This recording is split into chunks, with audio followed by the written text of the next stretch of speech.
Jeg tror nok en gang som knægt, der ville jeg egentlig gerne være arkeolog. Da vi så vandt, som jeg siger, den kongelige bygningsinspektør, så fik jeg lov til at være den, der var ankermand på det. En af udfordringerne, når vi skal lave nye installationer i fredede og bevaringsværdige bygninger, det er føringsvejene frem og tilbage, dels lodret og dels vandret ud i gulvene. På Augustenborg Slot, der har vi løst problemet ved, at vi har fortykket murene. Som man kan se her, så er det en relativt tyk væg til fremføring af ventilation, el, IDB og øvrige føringsveje til ekstra installationer. Det var altid interessant at komme på bygningssynene, fordi du var ham, der løb rundt med nøglerne til det hele. En anden udfordring, det er jo at få lavet ventilation.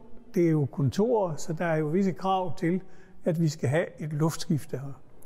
Ventilationsanlæggene, de er placeret op i loftsrummene i hver deres brandsikre boks.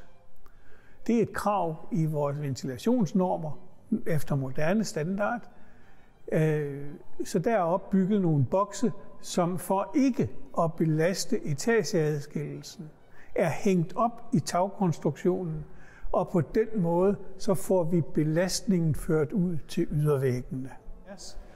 Det er enestående at kigge på disse stukarbejder og vægmalerier, som det jo sådan set er. Den tredje udfordring, som vi har haft her på Augustenborg, det er, at etageadskillelserne, som jo er lavet efter de, hvad skal vi kalde det, belastningsnormer, der var gældende omkring 1776, at de var temmelig elastiske. Og hvis vi husker på, hvordan havesalen dernede ser ud med det stuk, der er fra 1700-tallet, så er det en udfordring, at sådan noget ikke revner i en sådan restaureringssag.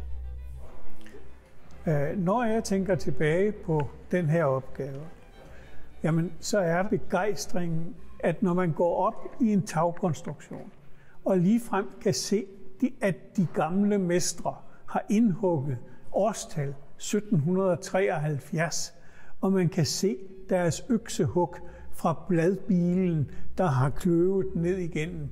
Det er simpelthen guf. Jeg ved ikke.